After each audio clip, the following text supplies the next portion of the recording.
श्री मद्भगवद गीता अध्याय 17 श्लोक 1, 2, 3 का सार हमने कल पुनः देखा था। आज अध्याय 17 के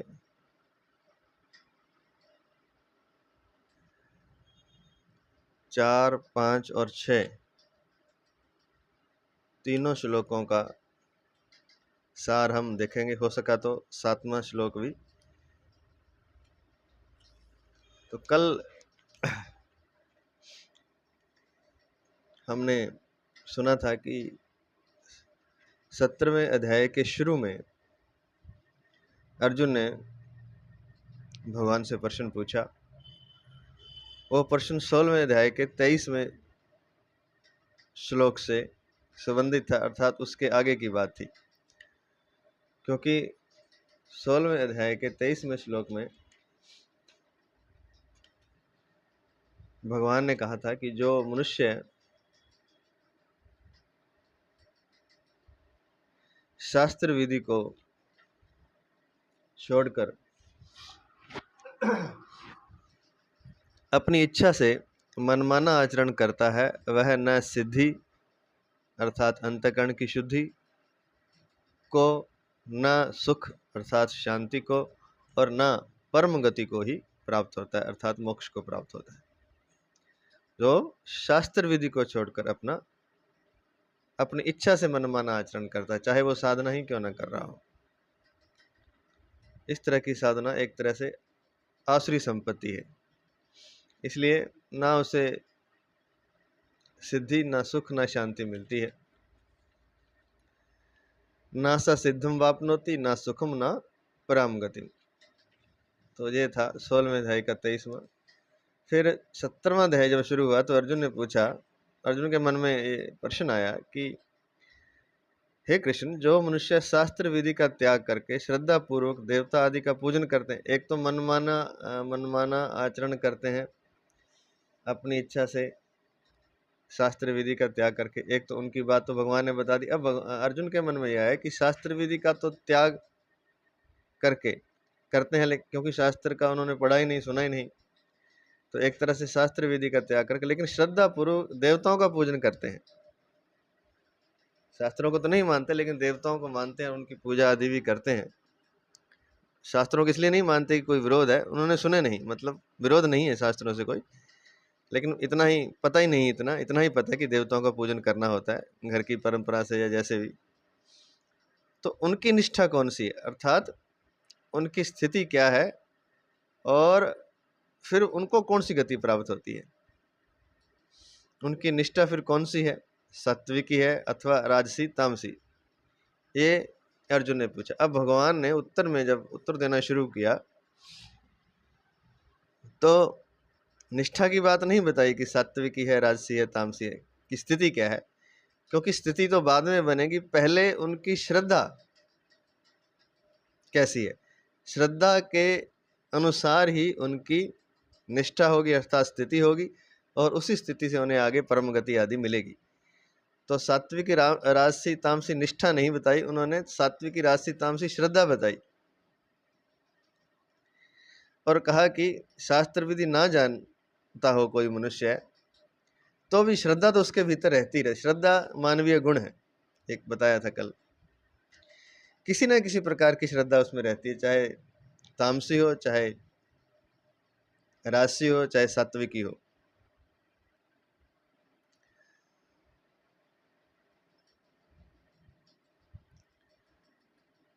तो स्वभाव से उत्पन्न हुई श्रद्धा के बारे में मुझसे सुनो, क्योंकि श्रद्धा को जान जाओगे तो उसकी स्थिति का पता चल जाएगा, उसकी निष्ठा का पता, साधक की निष्ठा का पता चल जाएगा, और निष्ठा से उसे सुख, शांति या परम गति आदि सिद्धि आदि मिलेगी कि नहीं, इसका पता चल जाएगा। फिर ये दूसरे श्लोक में कहा, फिर तीसरे श्लोक में कहा कि सभी मनुष्यों की श्रद्धा अंतःकरण के अनुरूप होती है,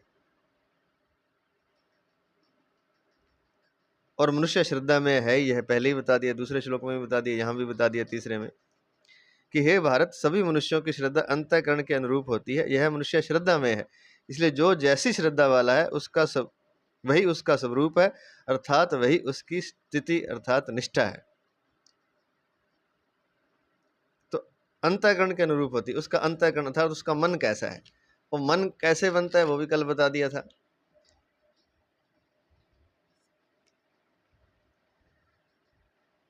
कि मन पिछले जन्मों के संस्कारों से, इस जन्म के माता पिता से, वायुमंडल से, शिक्षा कैसी मिली, उन्होंने क्या दृश्य देखे, क्या घटनाएं देखी, ईश्वर की बातें, परलोक पुनर्जन्म की बातें जो सुनी, मुक्ति और बंधन की बातें सुनी, सत्संग और कुसंग की बातें सुनी, उन सब का अदृश्य रूप से असर पड़ता है। उसके हिसाब से उनका एक मन बनता है, एक धारणा बनती है।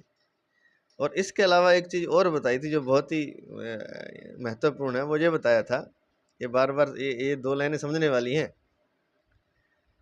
कि ये तो स्वाभाविक रुचि सब में है कि मैं दुखों से छूट जाऊं, सारे दुखों से छूट जाऊं और मुझे हमेशा के लिए महान सुख मिल जाए। तो ऐसी रुचि तो हर एक प्राणी में है, तो मनुष्य में कुछ ज़्यादा रहती है। तो एक तो ये रुचि रहती है, एक उसके जो अंतःकरण है, जो उसका मन है, वो सारा इन बातों से बनता है जो अभी बताई है। तो जैसा उसका अंतःकरण बनेगा वैसी ही वह श्रद्धा रखता है, क्योंकि जैसा उसका मन है वैसी वो सात्विक की श्रद्धा या राजसी श्रद्धा या तामसी श्रद्धा को पकड़ लेगा अपने आप, अर्थात वो राजसी, तामसी या सात्विक हो जाएगा। और फिर अंत में ये भी बताया, इतना भी ना पता चले कि जीव कैसे, तो उसके भोजन से पता चल जाएगा। तो ये सारी बातें कल हो चुकी हैं। भोजन में के बारे में जो 8वें श्लोक में बताया है, आयु सत्व बला आरोग्य सुख प्रीति विवर्धना रस्या स्निग्धा स्थिरा हृदय आहारः सात्विक प्रिय। ऐसा सात्विक मनुष्य को प्रिय होते हैं। और फिर अंत में यह बताया था कि सात्विक जिसकी श्रद्धा है वह तो उसे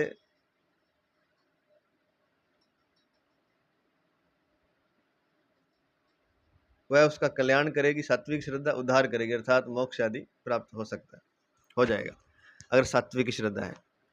लेकिन अगर रास और तामस श्रद्धा है वो बनेगा, तो कल बताया था कि राजस तामस जो श्रद्धा है वो राजस तामस संग से, राजस तामस शास्त्र आदि का सेवन करने से वो बनती है, तो इससे उसका पतन होगा। इसलिए ये भी बताया था कि जो सात्विक जो भी मनुष्य है उसको राजस तामस शास्त्रों के संग से, व्यक्तियों के संग से बचना चाहिए, क्योंकि सात्विक की श्रद्धा जो है वो सबके भीतर है। वो क्यों है? क्योंकि दुख से छूटने की और सुख को पाने की, एक ऐसे सुख को जो कभी समाप्ति ना हो, ऐसी इच्छा सबके भीतर है। तो इसी इच्छा के कारण सात्विकी श्रद्धा भी है, लेकिन वो संग से गड़बड़ हो जाती है। इसलिए संग ना करे तो सात्विक की श्रद्धा अपने आप भीतर उत्पन्न हो जाएगी, अर्थात देवी संपत्ति उत्पन्न हो जाएगी, जिससे वह परमात्मा प्राप्ति की तरफ लगेगा और उसका अंत में कल्याण हो जाएगा। तो एक और भी बताया था कि जो परमात्मा की तरफ चल रहा है उसकी श्रद्धा सात्विकी है, और जो संसार में उलझा हुआ है वो तामसी और राजसी है। तो ये बातें हो चुकी हैं। अब इसके अलावा एक चौथे श्लोक में एक चीज और बताते हैं, अपने इष्ट के यजन पूजन द्वारा मनुष्यों की निष्ठा की पहचान किस प्रकार होती, अब उसको बताते हैं। अब इष्ट का अपना जिसको वो मानता है, इष्ट मानता है, उसका यजन पूजन कैसे करता है, उसके तरीका क्या है, इससे भी उसकी निष्ठा की पहचान होगी, अर्थात उसकी स्थिति की पहचान होगी, और उसी के हिसाब से फिर उसको आगे सुख शांति या परम गति मिलती है, सिद्धि आदि मिलती है। तो चौथा श्लोक है इस संबंध में, यजन्ते सात्विका देवान्यक्षर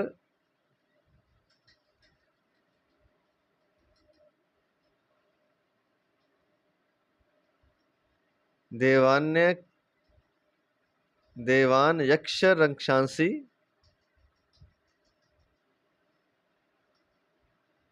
राजसः प्रेतान भूतगणांश चान्य यजन्ते तामसा जना।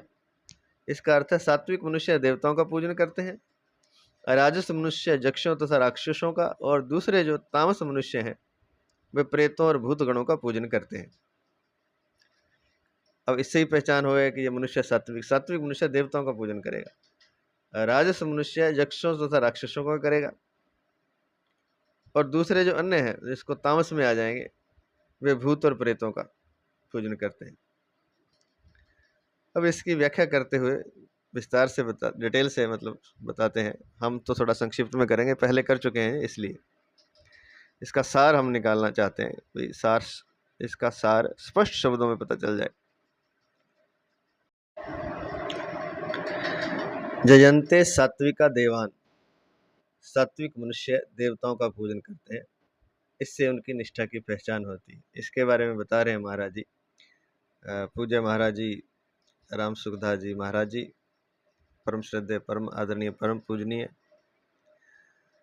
महाराज जी के पावन चरणों में अनंत अनंत दंडवत नमन करते हुए महाराज जी के ग्रंथ साधक संजीवनी से महाराज जी के आशीर्वाद से व्याख्या शुरू करते हैं। जजंते सात्विका देवान, सात्विक अर्थात देवी संपत्ति वाले मनुष्य देवों का पूजन करते हैं। और यहाँ देव कौन से? क्या इंद्र देव? नहीं, अन्य देव नहीं। सात्विक मनुष्य जिन देवों का पूजन करते हैं, यहाँ देवान शब्द से विष्णु, शंकर, गणेश, शक्ति और सूर्य, ये 5 ईश्वर कोटि के देवता लेने चाहिए। इन 5 में से किसी एक का भी करता है तो वो सात्विक मनुष्य है, सात्विक है वो, यजन पूजन करता है। तो देवों से मतलब वायुदेव, सूर्य, वायुदेव, अग्निदेव, इनका मतलब नहीं इंद्रदेव। यहाँ 5 जो ईश्वर कोटि के देवता हैं, विष्णु, शंकर, गणेश, शक्ति और सूर्य, ये हमारे 5 देव माने जाते हैं, क्योंकि देवी संपत्ति में देव शब्द ईश्वर का वाचक है। जिसको हम कहते हैं कि देवी संपत्ति वाला है, तो देवी संपत्ति में देव शब्द ईश्वर का वाचक है, और उसकी संपत्ति, ईश्वर की जो संपत्ति है अर्थात देवी संपत्ति मुक्ति देने वाली है। दैवी द्विमोक्षाय 16वें अध्याय के 5वें श्लोक में हम पढ़ चुके हैं, सुन चुके हैं। वह देवी संपत्ति जिनमें प्रकट होती है, उन दैवी संपत्ति वाले साधकों की स्वाभाविक श्रद्धा की पहचान बताने के लिए यहाँ जजंते सात्विका देवान पद आए हैं। तो इन 5 में से जिस किसी का भी कोई पूजन करता है, जजन करता है, तो वह सात्विक मनुष्य है।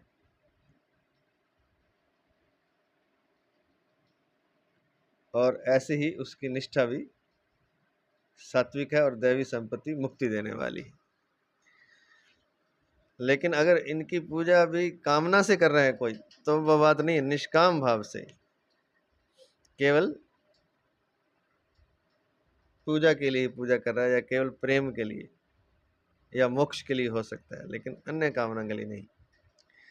ईश्वर कोटि के देवताओं में भी साधकों की श्रद्धा अलग अलग होती है। जिसकी श्रद्धा भगवान विष्णु अर्थात रामकृष्ण आदि में होती है, किसी की श्रद्धा भगवान विष्णु अर्थात रामकृष्ण आदि में होती है, किसी की भगवान शंकर में होती है, किसी की भगवान गणेश में होती है, किसी की भगवती शक्ति में होती है, और किसी की भगवान सूर्य में होती है। ईश्वर के जिस रूप में उनकी स्वाभाविक श्रद्धा होती है, उसी का वे विशेषता से यजन पूजन करते हैं। तो ये जो यजन पूजन है, ये सात्विक मनुष्यों का लक्षण है। तो उनकी निष्ठा सात्विक होगी, और उनका अंत में, इस जीवन के अंत तक उनका कल्याण उद्धार अवश्य होगा। इसके बाद एक महाराज जी और बात बता रहे हैं कि 12 आदित्य, 12 सूर्य हैं, 8 वसु हैं, 11 रुद्र हैं, और 2 अश्विनी कुमार हैं।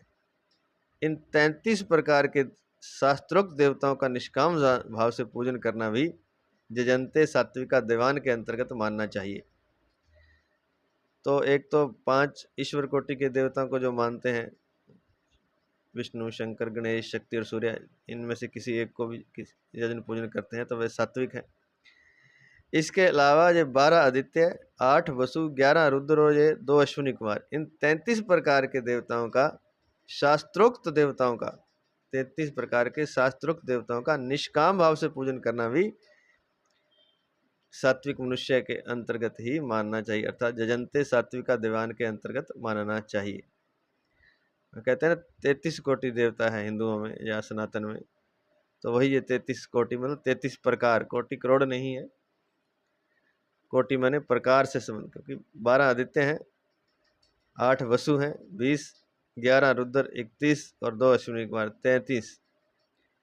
तो ये 33 कोटि देवता हैं, 33 प्रकार के मतलब। तो इनका इन शास्त्रोक्त देवताओं का निष्काम भाव से पूजन करना भी जजंते सात्विका देवान के अंतर्गत मानना चाहिए। अब यक्ष रक्षांसी राजसा, राजस मनुष्य यक्षों और राक्षसों का पूजन करते हैं।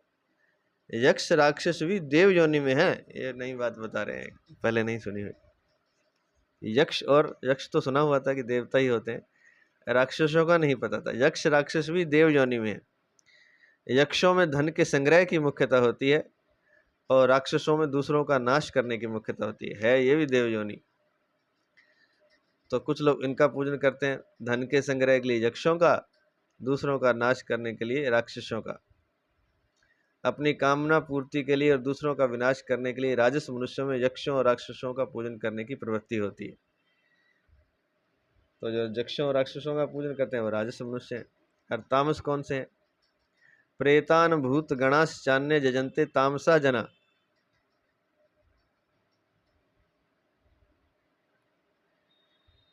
तामस मनुष्य प्रेतों तथा भूतों का पूजन करते हैं। जो मर गए हैं उन्हें प्रेत कहते हैं, अभी आगे कोई शरीर मिला नहीं, भटक रहे हैं, वो प्रेत है। और जो भूत योनि में चले गए हैं उन्हें भूत कहते हैं ना भूत प्रेत। तो भूत प्रेत वो हैं जो भूत योनि में चले गए, वो तो भूत हैं। और जो अभी कहीं किसी योनि में नहीं गए, खाली मरे हुए हैं और भटक रही है जिनकी चेतना, तो मन सहित चेतना उनकी, जब मन, क्योंकि 3 चीजें होती हैं, आत्मा, मन और शरीर। तो शरीर तो उनका है नहीं, मन और आत्मा उनकी भटकती रहती है, दोनों का बाउंड होता है। तो मन ही भटकता है वैसे तो आत्मा को साथ लेके भटकता रहता है। तो जो मर गए हैं उन्हें प्रेत कहते हैं, वो भटक रहे हैं, अभी नया शरीर नहीं मिला है। और कुछ भूत योनि में चले गए उन्हें भूत कहते हैं। तो ऐसे जो है वो तामस है। अब एक प्रश्न और आ गया फिर कि जो अपने पितरों का पूजन करते हैं वो किस श्रेणी में आएंगे? तो यहाँ प्रेत शब्द के अंतर्गत जो अपने पितर हैं उनको नहीं लेना चाहिए, क्योंकि प्रेत में क्यों ले रहे हैं? क्योंकि वो भी तो मर गए हैं।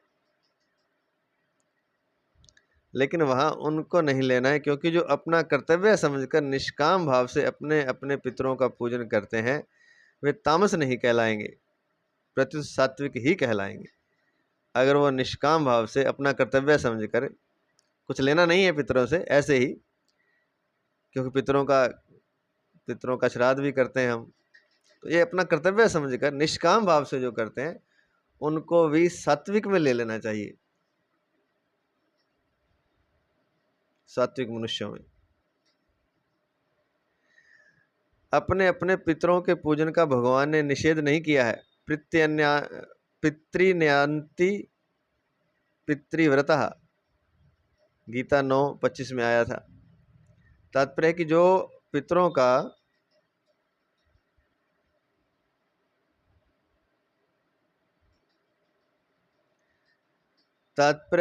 पितरों का सकाम भाव से पूजन करते हैं कि पितर हमारी रक्षा करेंगे, अथवा हम जैसे पिता पितामह आदि के लिए श्राद्ध तर्पण आदि करते हैं, ऐसे ही हमारी कुल परंपरा वाले भी हमारे लिए श्राद्ध तर्पण आदि करेंगे, ऐसे भाव से पूजन करने वाले पितरों को प्राप्त होते हैं।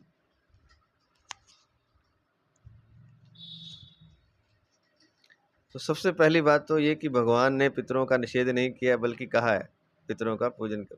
पितृन्यान्ति पितृव्रतः, तात्पर्य कि जो पितरों का सकाम भाव से पूजन करते हैं कि पितर हमारी रक्षा करेंगे, अथवा हम जैसे पिता पितामह आदि के लिए श्राद्ध तर्पण आदि करते हैं, ऐसे ही हमारी कुल परंपरा वाले भी हमारे लिए श्राद्ध तर्पण आदि करेंगे, ऐसे भाव से पूजन करने वाले पितरों को प्राप्त होते हैं। ये भगवान ने कहा था पहले 9वें अध्याय के 25वें श्लोक में। पितृन्यान्ति पितृव्रतः, निषेध तो नहीं किया, लेकिन जो सकाम भाव से पूजन करेंगे वो अंत में कहाँ जाएंगे? वो पितृलोक को ही प्राप्त हो जाएंगे, अपने पितरों के पास ही चले जाएंगे। परंतु अपने माता पिता दादा दादी आदि पितरों का पूजन करने से पितरों को प्राप्त हो जाएंगे, यह बात नहीं है। अगर जो मर गए हैं माता पिता या दादा दादी, उनका अगर पूजन करेंगे तो वो पितरों को प्राप्त हो जाएंगे, ऐसी बात नहीं है। कब पितरों को प्राप्त होंगे? जब सकाम भाव से पूजन करेंगे कि वे हमारी रक्षा करें, या फिर जैसे हम करते हैं अपने बच्चों को दिखाएं कि बच्चे भी हमारी करेंगे, तो इसलिए हम कर रहे हैं। तो सकाम भाव से करेंगे तो वह पितरों को प्राप्त होंगे, और निष्काम भाव से अपना कर्तव्य समझकर करेंगे तो वे पितरों को प्राप्त नहीं होंगे, उनकी सात्विक गति होगी, वे सात्विक मनुष्य हैं। जो पितृऋण से उऋण होना अपना कर्तव्य समझते हैं और इसलिए अपना कर्तव्य समझकर निष्काम भाव से पितरों का पूजन करते हैं, वे पुरुष सात्विक है, राजस नहीं। ये बात याद रखें।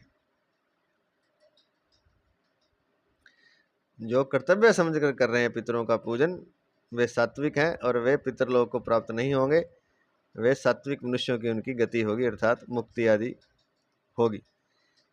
तो निष्काम भाव से पितरों का पूजन करते हैं वे पुरुष सात्विक है, राजस नहीं। पितृलोक को वे ही जाते हैं जो पितृव्रता है, अर्थात जो पितरों को सर्वोपरि और अपना इष्ट मानते हैं तथा पितरों पर ही निष्ठा रखते हैं। पितरलोक का कौन जाएगा? क्योंकि जिन्होंने पितरों को भगवान की तरह मान रखा है, सर्वोपरि मान लिया, अपना इष्ट बना रखा है, और पितरों पर ही निष्ठा रखते हैं कि यही पितर ही करेंगे हमारे जो भी करेंगे। तो कई लोग पूछते हैं इस तरह से, ऐसे लोग पितृलोक को तो जा सकते हैं पर उससे आगे नहीं जा सकते। तो जो भगवान की तरह पितरों को पूजते हैं तो पितरलोक में चले जाएंगे, लेकिन जो निष्काम भाव से पूजन करते हैं वे सात्विक हैं, तामस नहीं, वे पितरलोक को नहीं जाते।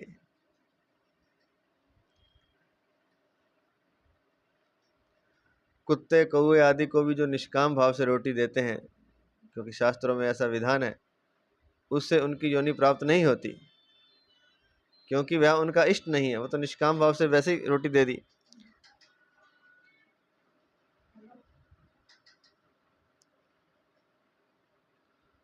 तो कुत्ते कौवे आदि को भी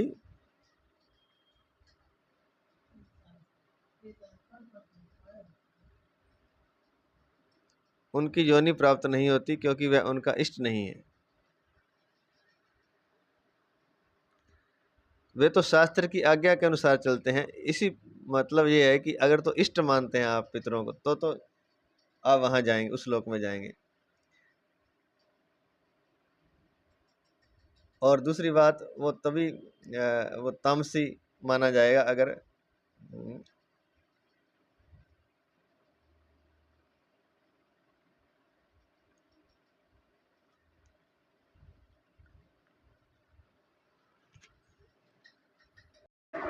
तो बात ये थी कि जो भूत और प्रेतों का पूजन करते हैं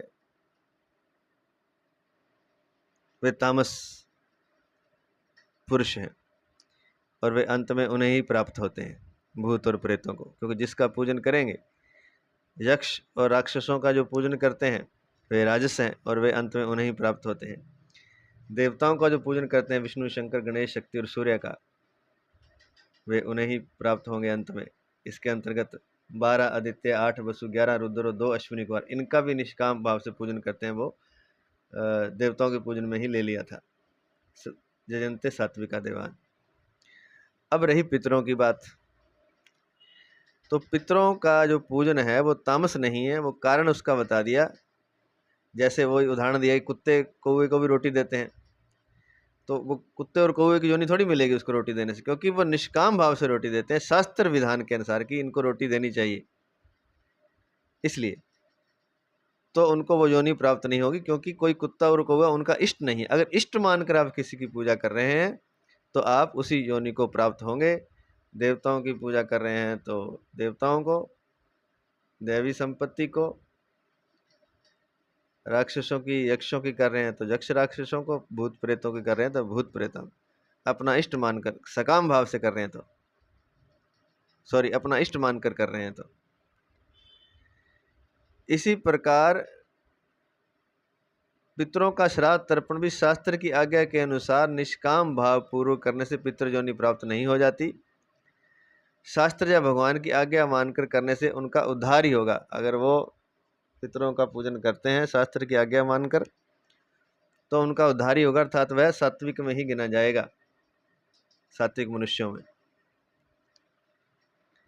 इसलिए निष्काम भाव से किए गए शास्त्र विहित नारायण बलि, गया श्राद्ध और प्रेत कर्मों को तामस नहीं मानना चाहिए, क्योंकि ये तो मृत प्राणी की सद्गति के लिए किए जाने वाले आवश्यक कर्म हैं, जिन्हें मरे हुए प्राणी के लिए शास्त्र के आज्ञा अनुसार हरेक को करना चाहिए। तो करना ही है, क्योंकि शास्त्र की आज्ञा है। मरे हुए प्राणी की सद्गति होगी नहीं, लेकिन तो निष्काम भाव से वो कर तो पितरों के लिए रही है, मरे हुए व्यक्तियों के लिए, लेकिन वो तामस नहीं होगा, वो सात्विक ही माना जाएगा। अब आगे आते हैं कि हम शास्त्र विहित यज्ञ आदि शुभ कर्म करते हैं, तो उनमें पहले गणेश जी, फिर नवग्रह, षोडश मातृका आदि का पूजन शास्त्र की आज्ञा के अनुसार निष्काम भाव से करते हैं। कोई भी हम शुभ कर्म करते हैं तो पहले गणेश जी को की पूजा आदि, फिर नवग्रहों की, फिर षोडश मातृका, ये पूजन किया जाता है निष्काम भाव से। यह वास्तव में नवग्रह आदि का पूजन ना होकर शास्त्र का ही पूजन आदर हो, क्योंकि शास्त्र में ऐसा लिखा है कि कोई नया कार्य करना है, यज्ञ आदि शुभ कर्म करना, तो इनको पहले पूजा करनी है, इनकी, ये शास्त्र का विधान है। तो वास्तव में ये नवग्रह आदि का पूजन ना होकर शास्त्र का ही पूजन आदर हुआ। जैसे स्त्री पति की सेवा करती है तो उसका कल्याण हो जाता है। विवाह तो हर एक पुरुष का ही हो सकता है, राक्षस का भी और असुर का भी। तो उनकी पत्नियां भी अपने पति की सेवा करती हैं, तो राक्षस की सेवा भी करेंगी, असुर की। तो वह राक्षस और असुर नहीं बनेंगी। क्यों नहीं बनेगी? क्योंकि जो वास्तव में कल्याण है वो पति की सेवा से नहीं हो रहा, वो शास्त्र की आज्ञा से हो रहा है, क्योंकि शास्त्र ऐसी आज्ञा देता है। प्रत्युत पति की सेवा करना, पातिव्रत धर्म का पालन करना ऋषि, शास्त्र, भगवान की आज्ञा है। इन तीनों की आज्ञा हमारे साथ, क्योंकि तीनों एक ही चीज है, वैसे अलग अलग हैं लेकिन तीनों में एक ही बात है। तो ऋषि, शास्त्र और भगवान की आज्ञा है, इसलिए उनकी आज्ञा के पालन से कल्याण होता है, न कि पति की सेवा से। क्योंकि कहने का मतलब अपने कर्तव्य कर्म का पालन करने से निष्काम भाव से कल्याण हो जाता है। कोई भी, जैसे कर्म योग में बताया था कि अगर कर्म करते हैं कर्तव्य, उसके फल की इच्छा से नहीं, कोई सकाम भाव से नहीं, बस ऐसे ही सामने आ गया, अपने कर्तव्य मानकर उस कर्म को करते हैं, तो उससे भी कल्याण हो जाता है। तो ऐसे ही गणेश जी, नवग्रह, षोडश आदि का पूजन करते हैं, तो उनका पूजन न होकर शास्त्र का पूजन हुआ और इससे भी कल्याण होता है, जैसे कि पति पत्नी का भी उदाहरण दिया। तो देवता आदि के पूजन से पूजक अर्थात पूजा करने वाले की गति वैसे ही होगी, यह बताने के लिए यह जजंते पद नहीं आया है। फिर इस बात को स्पष्ट कर रहे हैं, जो जजंते पद आया है कि देवताओं का पूजन करने से देवताओं के जैसी गति होगी, यह बताने के लिए यह जजंते पद नहीं आया है। अर्थात पूजन कर, जजंते का अर्थ है पूजन करते हैं। अर्जुन ने शास्त्र विधि का त्याग करके श्रद्धा पूर्वक यजन पूजन करने वालों की निष्ठा पूछी थी। अतः अपने अपने इष्ट पूज्य के अनुसार पूजकों की निष्ठा श्रद्धा होती है, इसकी पहचान बताने के लिए ही जजंते पद आया है। जिसका पूजन करेगा वो उसी लोक को प्राप्त होगा। देवताओं का करेगा तो वो, राक्षसों को करेगा तो वो, प्रेत और भूतों को करेगा तो वो उन्हीं को प्राप्त हो जाएगा। इस बात को बताने के लिए यहाँ जजंते पद नहीं आया। जजंते पद आया जो साधक साधना कर रहा है, उसकी पहचान बताने के लिए कि वो कौन से कैटेगरी में आएगा और उसकी गति क्या होगी, उसकी निष्ठा क्या है, उसकी स्थिति क्या है।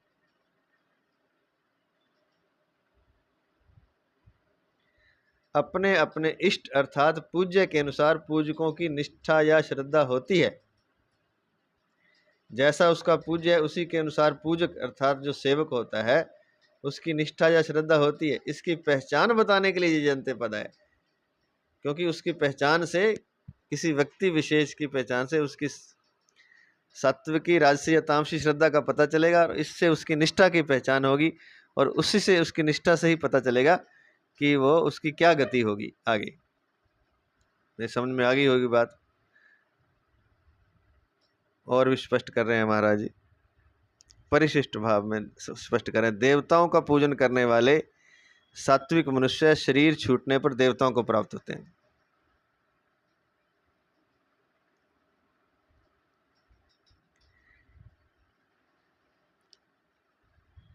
क्योंकि देवताओं का जो पूजन करते हैं वो सात्विक मनुष्य हैं।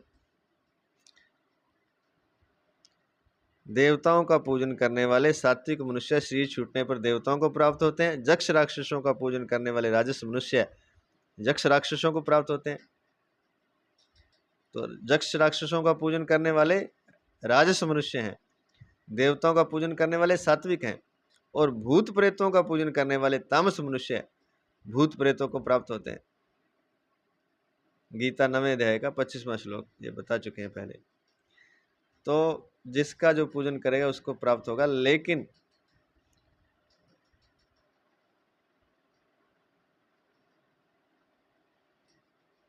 गीता में यज्ञ शब्द बहुत व्यापक है, जिसके अंतर्गत यज्ञ, दान, तप, व्रत आदि संपूर्ण कर्तव्य कर्म आ जाते हैं। यज्ञ शब्द खाली हवन यज्ञ नहीं होता, उसमें हवन यज्ञ तो आता ही है, दान, तप, व्रत जितने भी सात्विक कर्तव्य कर्म है वो सारे आ जाते हैं यज्ञ में। आदि संपूर्ण कर्तव्य कर्म आ जाते हैं। गीता 4th अध्याय का 24वां 25वां श्लोक। अतः यहाँ भी जजन्ते पद के अंतर्गत संपूर्ण कर्तव्य कर्मों को लेना चाहिए, जिनमें यज्ञ मुख्य है। तो जजन्ते से संपूर्ण कर्तव्य कर्म समझने चाहिए, लेना चाहिए, जिसमें यज्ञ मुख्य है।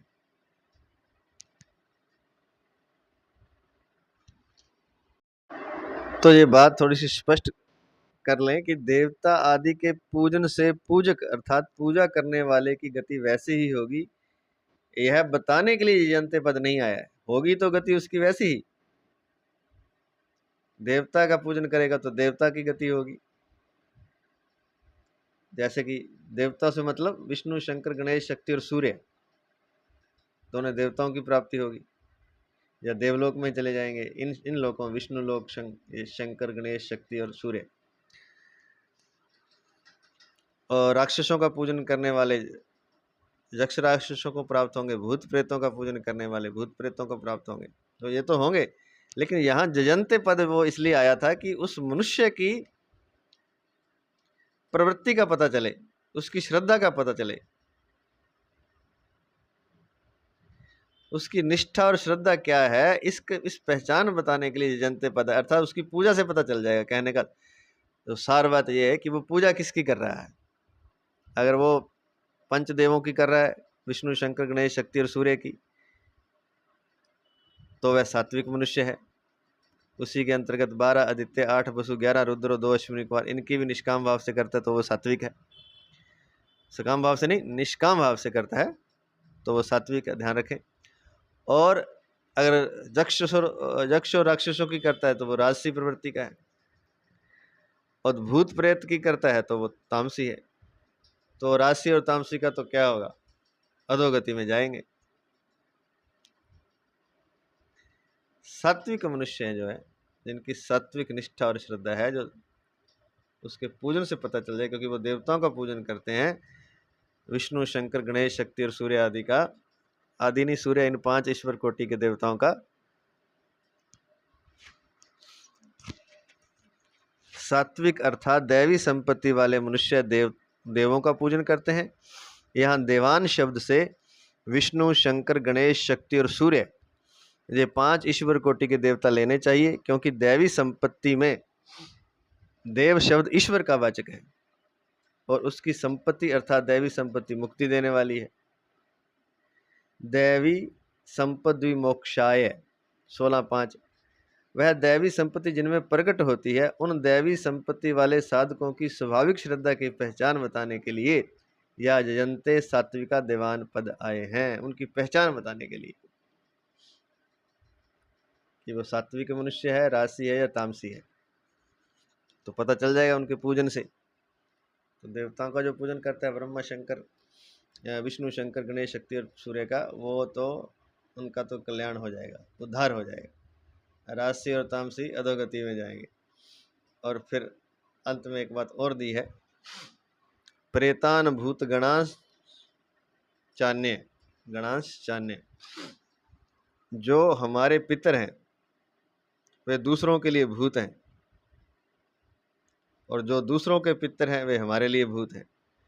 तो अगर हम अपने पितरों का पूजन करते हैं, ये तामस नहीं है, लेकिन दूसरे के पितरों का पूजन अर्थात भूतों का पूजन करते हैं, क्योंकि दूसरों के पितर हमारे लिए भूत हैं, तो भूतों का पूजन करना तामस है, बस ये याद रखें। तो वैसे तो साधारण सी बात है कि देवताओं का पूजन करते हैं वो सात्विक, यक्ष राक्षसों का करते हैं वो राजसी, राजस, भूत प्रेतों का करते हैं वो तामस। लेकिन एक थोड़ा सा इसमें पॉइंट आ गया था पितरों वाला भी। पितर कौन है फिर, पितरों को किस श्रेणी में गिना जाए? तो अगर दूसरे के पितरों का हम करते हैं तो वो तामस पूजन है। अगर अपने पितरों का हम निष्काम भाव से श्रद्धा पूर्वक करते हैं शास्त्राज्ञा अनुसार, तो वह तामस पूजन नहीं है, बल्कि वो सात्विक पूजन के अंतर्गत ही आएगा।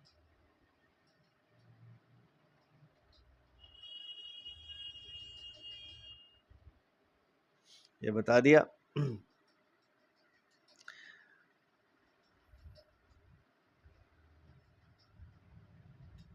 कि जो पितरों का सकाम भाव से पूजन करते हैं कि पितर हमारी रक्षा करेंगे, अथवा हम जैसे पिता पितामह आदि के लिए श्राद्ध तर्पण आदि करते हैं, ऐसे ही हमारी कुल परंपरा वाले भी हमारे लिए श्राद्ध तर्पण आदि करेंगे, ऐसे भाव से पूजन करने वाले पितरों को प्राप्त होते हैं। परंतु ये सुनने वाली बात, अपने माता पिता दादा दादी आदि पितरों का पूजन करने से पितरों को प्राप्त हो जाएंगे, यह बात नहीं है। जो पितृ ऋण से उऋण होना अपना कर्तव्य समझते हैं और इसलिए अपना कर्तव्य समझकर निष्काम भाव से पितरों का पूजन करते हैं, वे पुरुष सात्विक हैं, राजस नहीं। वे पितरलोक नहीं जाएंगे। पितरलोक को वे ही जाते हैं जो पितृव्रत हैं, अर्थात जो पितरों को सर्वोपरि और अपना इष्ट मानते हैं तथा पितरों पर ही निष्ठा रखते हैं। ऐसे लोग पितरलोक को तो जा सकते हैं, पर उससे आगे नहीं जा सकते। लेकिन जो श्रद्धा पूर्व निष्काम भाव से शास्त्राज्ञा अनुसार पितरों का पूजन करते हैं, वो सात्विक पूजन ही है। तो ये बात स्पष्ट होगी। क्यों ये बात क्यों बताई है कि उसकी पूजा से पता चल जाएगा वो पूजा किसकी करता है, उससे पता चल जाएगी उसकी स्थिति क्या है, उसकी निष्ठा क्या है, और वो उसकी गति क्या होगी। इसलिए ये बताया, क्योंकि अर्जुन ने ये प्रश्न पूछा था।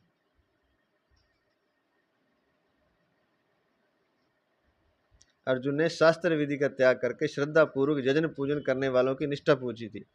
तो यजन पूजन करने वाले की निष्ठा बता दी, और उससे पहले उनकी श्रद्धा बता दी कि उनकी श्रद्धा कैसी होगी, पहले के 3 श्लोकों में। अब ये चौथे 5वें और छठे में पूजन के हिसाब से बता रहे हैं। तो आता है 5वां और छठा दोनों इकट्ठे हैं। अब तक उन मनुष्यों की बात बताई जो शास्त्र विधि को न जानने के कारण उसका अज्ञता पूर्वक त्याग करते हैं। अज्ञान पूर्वक शास्त्र विधि को जानते नहीं, इसलिए उनकी बात चल रही थी अभी। वो देवताओं का पूजन तो करते हैं, पर शास्त्र विधि को जानते नहीं, इसलिए उनका त्याग करते हैं अज्ञान पूर्वक, जानबूझ के नहीं करते। लेकिन अब एक प्रश्न और है कि परंतु अपने इष्ट तथा उसके यजन पूजन में श्रद्धा रखते हैं। हाँ, ये तो बात हो चुकी कि अब तक उन मनुष्यों की बात बताई जो शास्त्र विधि को न जानने के कारण अज्ञता पूर्व त्याग करते हैं, परंतु अपने इष्ट तथा उसके यजन पूजन में श्रद्धा रखते हैं। वो शास्त्र को जानते नहीं, इसलिए अज्ञान पूर्वक उसका त्याग उनसे हो जाता है, करते नहीं हो जाता है, या करते हो जाता है। और लेकिन वो अपने इष्ट का, जिसको भी वो मानते हैं देवताओं को, उनका यजन पूजन में श्रद्धा रखते हैं। तो उन मनुष्यों की तो बात अब बता दी। अब विरोध पूर्वक शास्त्र विधि का त्याग करने वाले श्रद्धा रहित मनुष्यों की क्रियाओं का वर्णन आगे के 2 श्लोकों में करते हैं। लेकिन वो शास्त्रों को जानते हैं, लेकिन वो विरोध करते हैं जानबूझ करके। विरोध पूर्वक शास्त्र विधि का त्याग करने वाले श्रद्धा रहित मनुष्यों की क्रियाओं का, अब वो श्रद्धा तो है नहीं उनमें, क्योंकि शास्त्र विधि को तो शास्त्रों को मानते नहीं। तो ऐसे मनुष्य क्या क्रिया करते हैं, उनका आगे के 2 श्लोकों में वर्णन आया है। 5वें और छठे में दोनों इकट्ठे ही हैं, सुन लेते हैं। अशास्त्र विहितम घोरम तप्यन्ते ये तपोजना दम्बाहंकार संयुक्ता काम राग बलान्विता कर्ष्यन्तः शरीरस्थम भूत ग्रामम चेतसः माम चैवान्तः शरीरस्थम तान विद्यासुर निश्चयान।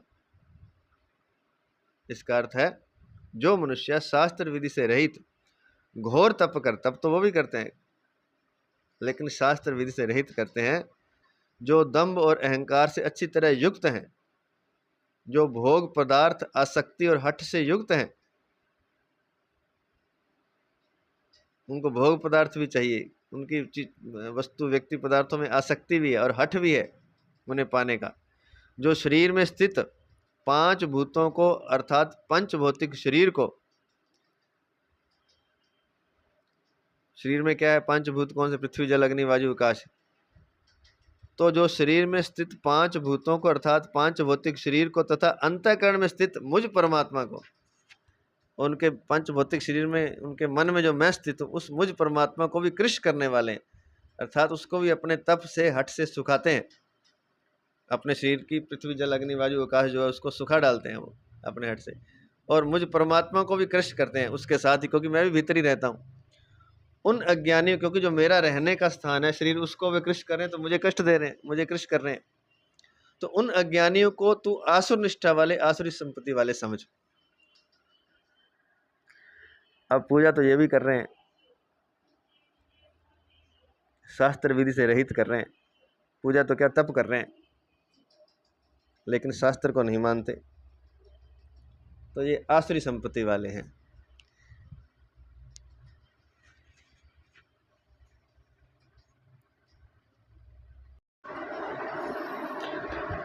अशास्त्र विहितम घोरम तप्यन्ते ये तपोजना, शास्त्रों में जिसका विधान नहीं है, प्रत्युत निषेध है कि ये नहीं करना, ऐसे घोर तप करने में उनकी रुचि होती है, वो आसुरी संपत्ति वाले होते हैं, अर्थात उनकी रुचि सदा शास्त्र से विपरीत ही होती है, कारण कि तामसी बुद्धि होने से वे स्वयं तो शास्त्रों को जानते नहीं और दूसरा कोई बता दे तो वह ना उसको मानना चाहते हैं, अर्थात ना वैसा करना चाहते हैं। क्यों नहीं करते? क्योंकि दंभ अहंकार संयुक्ता, उनके भीतर यह बात गहरी बैठी रहती है कि संसार में जितने भजन ध्यान स्वाध्याय आदि करते हैं वे सब दंभ करते हैं, उनको लगता है वे सारे नौटंकी कर रहे हैं, दंभ कर रहे हैं, किसी को परमात्मा की प्राप्ति नहीं होती है, लोगों को दिखाने के लिए कर रहे हैं, दंभ के बिना दूसरा कुछ है ही नहीं। तो चूंकि दूसरे दंभ करते हैं तो वे ऐसा सोचते हैं कि दूसरे दंभ कर रहे हैं तो वे खुद भी दंभ करते हैं, अर्थात लोगों को दिखाते हैं। क्यों दिखाते हैं? वो क्यों तप करते हैं? ताकि मान मर्यादा मिले, धन मिले। ऐसे व्यक्ति आश्रम भी खोल सकते हैं, ध्यान सिखाना शुरू कर सकते हैं, बहुत कुछ कर सकते हैं, और सबको वो यही समझते हैं कि जैसे हम खुद हैं, क्योंकि जैसा व्यक्ति खुद होता है सारों को वह वैसा ही समझता है। तो वो कहते हैं जो ध्यान आदि कर रहे हैं ये कुछ नहीं कर रहे, ये तो पैसा कमाने के ढंग हैं, और ये भजन ध्यान स्वाध्याय सत्संग सब झूठ है, ये खाली नाटक है, नौटंकी है, दंभ है। इसलिए वे खुद भी दंभ करते हैं ताकि मान मर्यादा धन संपत्ति वे भी कमा सकें। उनके भीतर अपनी बुद्धिमानी का, उनके भीतर अपनी बुद्धिमानी का, चतुराई का, जानकारी का अभिमान रहता है कि हम बड़े जानकार आदमी हैं, हम लोगों को समझा सकते हैं, उनको रास्ते पर ला सकते हैं, हम स्वयं ही इतने बुद्धिमान हैं, हमें किसी शास्त्र की जरूरत नहीं, हम अपने हिसाब से ही सही रास्ते पर लोगों को ला सकते हैं। तो हम शास्त्रों की बात क्यों सुने? हम कोई कम जानते हैं क्या? हमारी बातें सुनो तो तुम्हारे को पता चले कि हम कितने ज्ञानी हैं, आदि आदि। तो ये अपनी मर्जी से शास्त्र के विरुद्ध चलते हैं, लेकिन तप तो करते हैं। काम राग बलान्विता, काम शब्द भोग पदार्थों का वाचक है, उन पदार्थों में रंग जाना, तल्लीन हो जाना, एक रस हो जाना राग है।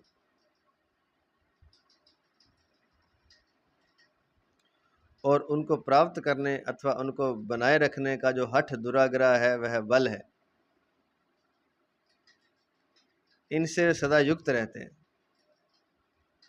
काम राग बलान्विता, काम से भोग पदार्थ और राग में उनमें तल्लीन हो जाना, और तीसरा है बला, बल हठ दुराग्रह, उनको पाने का हठ, भोगों को, इनसे वे सदा युक्त रहते हैं। उन आसुर स्वभाव वाले लोगों में यह भाव रहता है कि मनुष्य शरीर पाकर अगर भोग नहीं भोगे तो फिर क्या फायदा हुआ मनुष्य शरीर का, इससे तो पशु शरीर ठीक है। फिर उनका ये नहीं कि मनुष्य शरीर पाकर साधना करनी, वो कह रहे साधना तप करना है, लेकिन वो भोग भोगने के लिए करना है। संसारिक भोग सामग्री को मनुष्य ने प्राप्त नहीं किया तो फिर उसने क्या किया। मनुष्य शरीर पाकर मनचाही भोग सामग्री नहीं मिली तो फिर उसका जीवन ही व्यर्थ है, आदि आदि। इस प्रकार वे प्राप्त सामग्री को भोगने में सदा तल्लीन रहते हैं और धन संपत्ति आदि भोग सामग्री को प्राप्त करने के लिए हठ पूर्वक जिद से तप किया करते हैं, दम्भ पूर्वक तप करते हैं। वो जो तप का बता दिया था, अब उल्टा लेट जाना, अपनी मनमर्जी का तप, जो शास्त्र से बिल्कुल विपरीत है। कहीं भी शास्त्र में नहीं लिखा कि एक हाथ को ऊपर खड़ा कर लेना है, इस तरह से जो भी है। तो ऐसे जो तप करते हैं वे आसुरी संपत्ति वाले हैं, क्योंकि दंभ और अहंकार उनमें कूट कूट कर भरा हुआ है। बलान्विता भोग पदार्थ आसक्ति और हठ से युक्त हैं।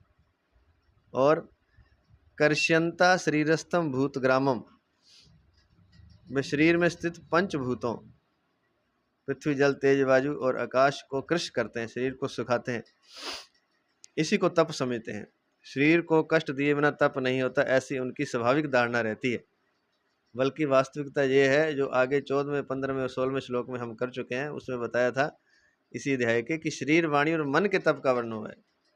सबसे बड़ा तप है मन का तप, वाणी का तप, शरीर का तप। तो वहां शरीर को कष्ट देने की बात नहीं है, वह तप बड़ी शांति से होता है। परंतु यहाँ जिस तप की बात है वह शास्त्र विरुद्ध घोर तप है। शरीर को सुखा दिया, कांटों पर लेट गए, भोजन नहीं किया, भूखे रहे। ये क्यों क्यों चमत्कार दिखाना लोगों को। जो चमत्कारी तप है वो इसमें ले सकते हैं, उससे धन मिलेगा, धन मिलेगा तो भोग सामग्री मिलेगी, इसलिए। तो वह शास्त्र विरुद्ध घोर तप है और अविधि पूर्वक शरीर को कष्ट देकर किया जाता है। तो वहां जो 16वें 14वें 15वें और 16वें श्लोक में शरीर वाणी और मन के तप का वर्णन हुआ है, उसको एक बार पुनः स्मरण कर लेते हैं ताकि याद आ जाए कि वास्तविक तप क्या है। शरीर को सुखाना तप नहीं है। बहुत ज़्यादा भूखे रहना, कांटों पर सोना, उल्टे लटकना, एक पैर से खड़े होना, शास्त्र आज्ञा के विरुद्ध अग्नि तपना, अपने शरीर मन इंद्रियों को किसी तरह कष्ट देना, ये कोई तप नहीं है। ये आसुर निश्चय वालों के झूठे तप हैं जो धन आदि के लिए किए जाते हैं, लोगों के सामने अपने आप को श्रेष्ठ सिद्ध करने के लिए, दंभ की पूर्ति करने के लिए और भोग पदार्थों को भोगने के लिए किए जाते हैं। यह तप नहीं है। वास्तविक तप है शरीर वाणी और मन का तप। शरीर का तप क्या था बताया था 14वें श्लोक में, हम कर चुके हैं। देवता, ब्राह्मण, गुरुजन और जीवन मुक्त महापुरुष का यथा योग्य पूजन, ये है शरीर का तप। देवताओं का, ब्राह्मण का और गुरुजनों का यथा योग्य पूजन, और जीवन मुक्त महापुरुषों का जो परमात्मा को प्राप्त हो चुके हैं उनका, तो ये शरीर का तप है। और शरीर को शुद्ध रखना, शरीर को सरल रखना, ब्रह्मचर्य का पालन करना और शरीर से हिंसा न करना, ये सारे शरीर संबंधी तप हैं। फिर है वाणी का तप, वो 15वें श्लोक में बताया था।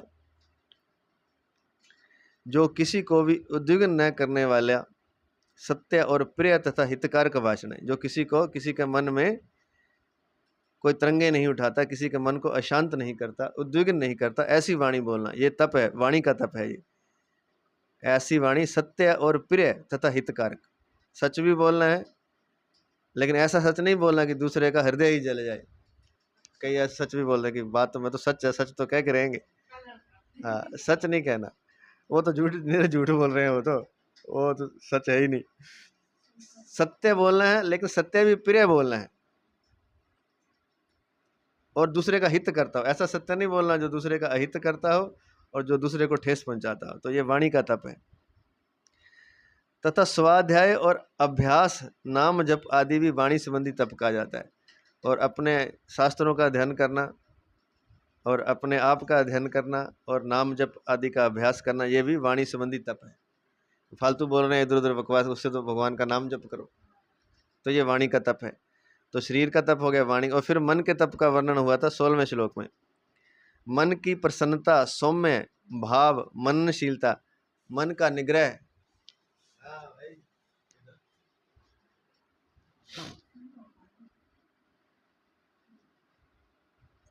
मन की प्रसन्नता, सौम्य भाव, मननशीलता, मन का निग्रह और भावों की भली भांति शुद्धि, इस तरह यह मन संबंधी तप कहा जाता है।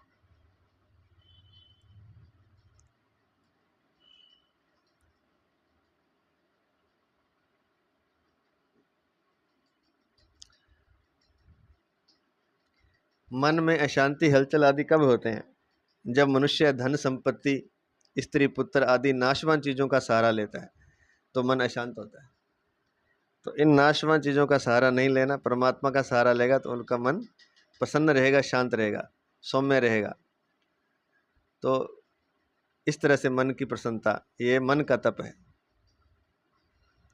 तो साधक ना रहने वाली चीजों का सहारा छोड़कर नित्य निरंतर रहने वाले प्रभु का सहारा ले ले तो फिर पदार्थ, व्यक्ति आदि के संयोग वियोग को लेकर उसके मन में कभी अशांति, हलचल नहीं होगी। तो मन की प्रसन्नता प्राप्त करने के उपाय भी बताए थे। उसमें संसारिक वस्तु, व्यक्ति, परिस्थिति, देश, काल, घटना आदि को लेकर मन में राग और द्वेष पैदा ना होने दें। ना राग रखें, ना द्वेष रखें, ना किसी वस्तु का, ना व्यक्ति का, ना परिस्थिति का, ना देश का, ना काल का, ना घटना का। और नंबर 2, अपने स्वार्थ और अभिमान को लेकर किसी से पक्षपात ना करें। अपने स्वार्थ के कारण, अपने अभिमान के कारण किसी से पक्षपात ना करें। नंबर 3, मन को सदा दया, क्षमा, उदारता आदि भाव से परिपूर्ण रखें। मन में दया, क्षमा, उदारता आदि हमेशा रखें। और मन में प्राणी मात्र के हित का भाव हो, प्राणियों के हित का भाव। तो ये सारा मन संबंधी तप है। ये सबसे बड़ा तप यही है। ये 3 तप हैं, शरीर, वाणी और मन के तप, जो 14वें, 15वें और 16वें अध्याय में बता चुके हैं। ये शरीर को सुखाना, कांटों पर लेटना, ये सारा आग में तपना, ये कोई तप नहीं है। ये तो धन कमाने का ही एक तरह से, या अपने दंभ को पुष्ट करने का, या भोग पदार्थों को भोगने का ही एक साधन है, या मान मर्यादा को लेकर किया जाता। तो ये आसुरी तप बताया है इसको। और भगवान कहते हैं कि आसुर निष्ठा वाले इनको आसुरी संपत्ति वाले ही समझो। भगवान कहते हैं कि ऐसे लोग अंतःकरण में स्थित मुझ परमात्मा को भी कृष्ण करते हैं, दुख देते हैं। कैसे देते हैं? वे मेरी आज्ञा, मेरे मत के अनुसार नहीं चलते, प्रत्युत उसके विपरीत चलते हैं, अपनी मनमर्जी करते हैं। तो उनके भीतर मैं बैठा हूं तो मुझे भी वो कष्ट देते हैं, क्योंकि शास्त्र आज्ञा से नहीं चलते, बल्कि विपरीत चलते हैं। जो बताया ही नहीं हुआ, कहीं लिखा ही नहीं, उसके अनुसार वो काम करते हैं। अर्जुन ने पूछा था कि वे कौन सी निष्ठा वाले हैं, सात्विक हैं कि तामस, राजस तामस, दैवी संपत्ति वाले हैं कि आसुरी संपत्ति वाले? तो भगवान कहते हैं कि उनकी आसुर निश्चय वाले, उनको आसुर निश्चय वाले समझो। तान विद्धि आसुर निश्चयान। यहाँ आसुर निश्चयान पद सामान्य आसुरी संपत्ति वालों का वाचक नहीं है, प्रत्युत उनमें भी जो अत्यंत नीच विशेष नास्तिक हैं उनका वाचक है। तो जो अत्यंत नीच हैं वो ऐसा काम करते हैं और उनका ये वाचक है। अत्यंत नीच विशेष नास्तिक हैं, उनका वाचक है जी आसुरी संपत्ति, जो ये 5वें और 6ठे श्लोक में बता रहे हैं। विशेष बात 4थे श्लोक में शास्त्र विधि को ना जानने वाले श्रद्धा युक्त मनुष्यों के द्वारा किए जाने वाले पूजन के लिए जजंते पद आया है, परंतु यहाँ शास्त्र विधि का त्याग करने वाले श्रद्धा रहित मनुष्यों के द्वारा किए जाने वाले पूजन के लिए तप्यंते पद आया है। इसका कारण यह है कि आसुरी निश्चय वाले मनुष्यों की तप करने में ही पूज्य बुद्धि होती है, तप ही उनका यज्ञ होता है, और वे मन गढ़ंत रीति से शरीर को कष्ट देने को ही तप मानते हैं। उनके तप का लक्षण है शरीर को सुखाना, कष्ट देना। वे तप को बहुत महत्व देते हैं, उसे बहुत अच्छा मानते हैं, परंतु भगवान को, शास्त्र को नहीं मानते। भगवान का नाम जप नहीं करते, आग में बैठ के तप करेंगे, बर्फ में बैठ के तप करेंगे, ये शास्त्र विरुद्ध है, ये भगवान कह रहे हैं। इसमें इसको आसुरी संपत्ति बताया, क्योंकि बात तो भगवान तक पहुंचने की है ना, लोगों को दिखाने की थोड़ी है, दिखावा करने की थोड़ी है। तो तप भी वही करते हैं जो शास्त्र के विरुद्ध है। तो ये सब आसुर निश्चय वाले के तप होते हैं। 16वें अध्याय के 23वें श्लोक में शास्त्र विधि को जानते हुए भी उसकी उपेक्षा करके दान, सेवा, उपकार आदि शुभ कर्मों को करने की बात आई है। शास्त्र विधि को जान 16वें अध्याय के 23वें श्लोक में 16वें अध्याय के 23वें श्लोक में शास्त्र विधि को जानते हुए भी उसकी उपेक्षा करके, विधि से नहीं करते लेकिन करते शास्त्र वाला ही काम है, दान सेवा उपकार आदि शुभ कर्मों की बात आई है। शुभ कर्म तो वो कर रहे हैं जो शास्त्रों में वर्णित है, लेकिन विधि से नहीं कर रहे, बस इतनी सी बात है। तो जो इतनी बुरी नहीं है, शास्त्र विधि शास्त्रों की बातें तो कर रहे हैं, दान भी कर रहे हैं, सेवा भी कर रहे हैं, दूसरों का कोई उपकार भी कर रहे हैं, वे इतनी बुरी नहीं है, क्योंकि उनके दान आदि कर्म शास्त्र विधि युक्त तो नहीं है, पर शास्त्र निषिद्ध भी नहीं है।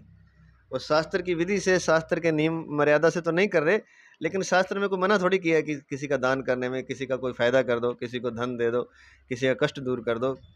तो ये बातें तो शास्त्रों वाली हैं, तो बातें तो वो शास्त्रों वाली ही कर रहे हैं, जो कि 16वें अध्याय के 23वें श्लोक में आया है, लेकिन वो विधि से नहीं कर रहे, तो यह इतना बुरा नहीं है। परंतु यहाँ जो शास्त्रों में विहित नहीं है, ये भूखे रहना, आग में तपना, उल्टे लटकना, एक पैर से खड़े होना, ये कहाँ लिखा? कांटों पर सोना, इससे किसी का फायदा हो रहा है? इससे कोई फायदा नहीं हो रहा। तो वो बात तो इतनी बुरी नहीं है, क्योंकि वो शास्त्र निषिद्ध नहीं है, शास्त्र विधि से युक्त तो नहीं है, पर शास्त्र निषिद्ध नहीं है। परंतु यहाँ जो शास्त्रों में विहित नहीं है, उनको ही श्रेष्ठ मानकर मनमाने ढंग से विपरीत कर्म करने की बात है। दोनों में फर्क क्या हुआ? 23 में फर्क ये है कि 23वें श्लोक में कहे लोगों को सिद्धि, सुख और परम गति नहीं मिलेगी, अर्थात उनके नाम मात्र के शुभ कर्मों का पूरा फल नहीं मिलेगा, लेकिन फल तो मिलेगा कुछ ना कुछ तो।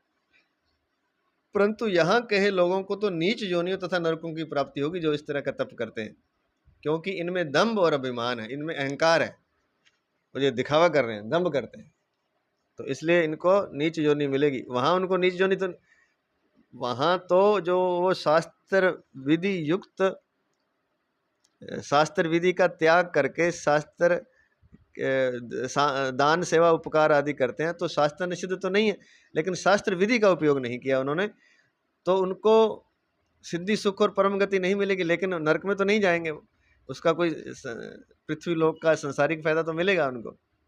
लेकिन जो इस तरह के कर्म करते हैं, इस तरह का जो तप करते हैं, जो शास्त्र में बताया नहीं है, कांटों पर सोना, भूखे रहना, उल्टे लटकना, एक पैर से खड़े होना, शास्त्र आज्ञा से विरुद्ध अग्नि तपना, अपने शरीर मन इंद्रियों को किसी तरह का भी कष्ट देना, ये सारा दंभ के कारण हो रहा है। तो ऐसे लोगों, दंभ और अभिमान के कारण, तो ऐसे लोगों को नीच योनियों तथा नरकों की प्राप्ति होगी, क्योंकि ये शास्त्रों को मानते भी नहीं, सुनते भी नहीं, और कोई सुनाना चाहे तो सुनना चाहते भी नहीं। 16वें अध्याय के 23वें श्लोक में शास्त्र का उपेक्षा पूर्वक त्याग है। इसी अध्याय के पहले श्लोक में शास्त्र का अज्ञता पूर्वक त्याग है, अज्ञान पूर्वक, और यहाँ शास्त्र का विरोध पूर्वक त्याग है। आगे तामस यज्ञादि में भी शास्त्र की उपेक्षा है, परंतु यहाँ शास्त्र, विधि, श्रद्धा, प्राणी समुदाय और भगवान, इन चारों के साथ विरोध है। ऐसा विरोध दूसरी जगह आए राजसी तामसी वर्णन में नहीं है, इसलिए ये नीच योनियों को प्राप्त होंगे। ये बात पूरी हो चुकी, जो अर्जुन ने प्रश्न पूछा था, ये पहले हम कर चुके थे, दोबारा कर दिया। 7वां श्लोक एक बार थोड़ा सा और देख लेते हैं। अब अंत में आया कि अगर कोई, 7वें श्लोक में, अगर कोई मनुष्य किसी प्रकार भी यजन ना करे, कोई वो पूजा नहीं करता, वैसे तो पहले बता दिए, और तो उसकी श्रद्धा कैसी पहचानी जाएगी, इसे बताने के लिए भगवान आहार की रुचि से आहारी की निष्ठा की पहचान का प्रकरण आरंभ करते हैं। तो ना तो वो पूजन करता है किसी का, तो उसकी श्रद्धा का कैसे पता चलेगा? तो उसके भोजन से पता चलेगा, वो भोजन कैसा करता है। आहारस्त्वपि सर्वस्य त्रिविधो भवति प्रियः, यज्ञस्तपस्तथा दानम तेषां भेदमिमं शृणु। आहार भी सबको 3 प्रकार का प्रिय होता है, और वैसे ही यज्ञ, तप और दान भी 3 प्रकार के होते हैं, अर्थात शास्त्रीय कर्मों में भी गुणों को लेकर 3 प्रकार की रुचि होती है। तो उनके इस भेद को सुन, तो आहार से उनकी रुचि का पता चल जाएगा, आहार से उनकी श्रद्धा पहचानी जाएगी, उनकी निष्ठा पहचानी जाएगी। तो सात्विक आहार का तो हम बता चुके हैं, राजस आहार का भी सुन लीजिए। अति कड़वे, अति खट्टे, अति नमकीन, अति गर्म, अति तीखे, अति रूखे और अति दाहकारक आहार अर्थात भोजन के पदार्थ राजस मनुष्य को प्रिय होते हैं, जो कि दुख, शोक और रोगों को देने वाले हैं।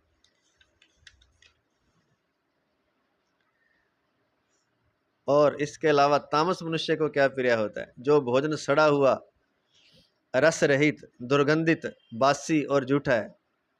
ये लहसुन, प्याज, मीट, मछली, दारू आदि ये तामस मनुष्य को प्रिय होते हैं। तथा जो महान अपवित्र मांस आदि भी है वह तामस मनुष्य को प्रिय होता है।